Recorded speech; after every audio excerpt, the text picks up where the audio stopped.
HACA Bhavan కేంద్రంగా fake పోస్టులు తయారు చేస్తున్నారు.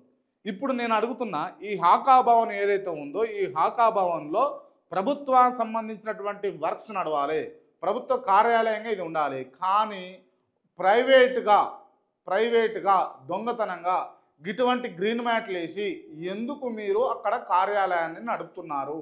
హై ఎండ్ సిస్టమ్స్ తోటి ఏం చేస్తున్నారు అక్కడ? ఇవన్నీ కూడా ఇక్కడ ఇప్పుడు చెప్తున్నటువంటి అంశాలన్నీ కూడా ఈ గ్రీన్ మ్యాట్స్ కావచ్చు, లేకపోతే పెద్ద పెద్ద కంప్యూటర్లు, అంటే 2 లక్షలు 3 లక్షలు 4 లక్షల విలువైనటువంటి కంప్యూటర్లు తెచ్చి అక్కడ మీరు ఏం చేస్తున్నారు? అసలు అవి తేయడానికి ఎక్కడి మీ సొమ్ము అని అంటే కనుక అది క్లియర్గా కూడా మళ్ళీ కార్పొరేషన్ అంటే ప్రభుత్వం నుంచి వెచ్చించినటువంటి సొమ్ముతోటి అక్కడ కార్యక్రమాలు నడుస్తున్నాయి. ఆ కార్యక్రమాలు దేని గురించి నడుస్తున్నాయి అంటే ప్రతిపక్ష పార్టీలపై ఫేక్ పోస్టులు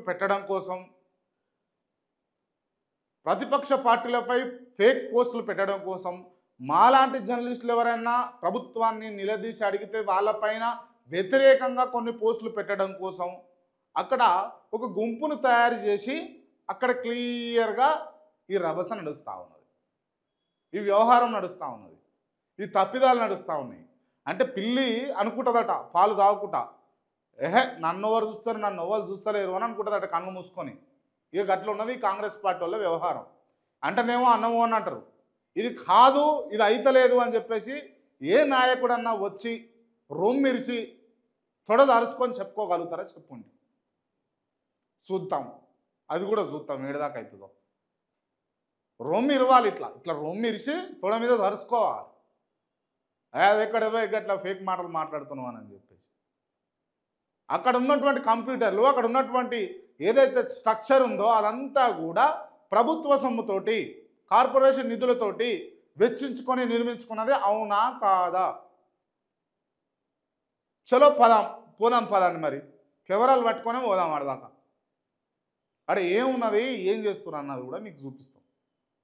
ఇంత గివానండి, ప్రజలు కడుతున్నటువంటి పన్నులు, ప్రజలు కడుతున్నటువంటి ట్యాక్స్ తోటి మీరు చేస్తున్నటువంటి వ్యవహారం ఇదా అనండి.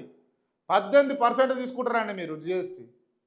స్టేట్ గవర్నమెంట్ని అడుగుతా ఉన్నా, 18% తీసుకుంటారు మీరు ప్రతి వస్తువు మీద. ఇవానండి మీరు చేసేటి. అవునండి, యథేచ్ఛగా మీకు పార్టీ ఫండ్ ఉంటుంది.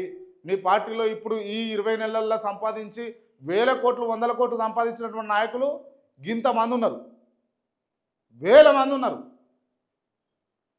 వాళ్ళ జోళ్ళ కంచి తీయమనండి.